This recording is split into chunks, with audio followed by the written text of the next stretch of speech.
হাদিস পাকে নবী বলেছেন উস্তনে হান্নানা নবীর প্রেমে শুকনা গাছে পড়িয়াছেন কান্না।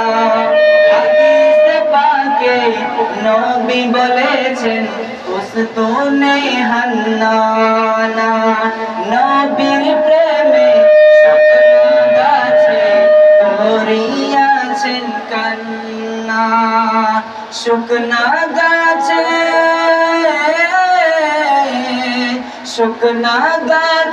নবী চিনে মুনাফিক চিনে না।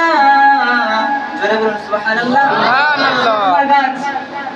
শুকনা গাছ যে গাছের উপরে আমার রাসূল সরওয়ারে কায়নাত দাঁড়িয়ে খুতবা দিতেন, বক্তব্য দিতেন, সেই গাছ আপনার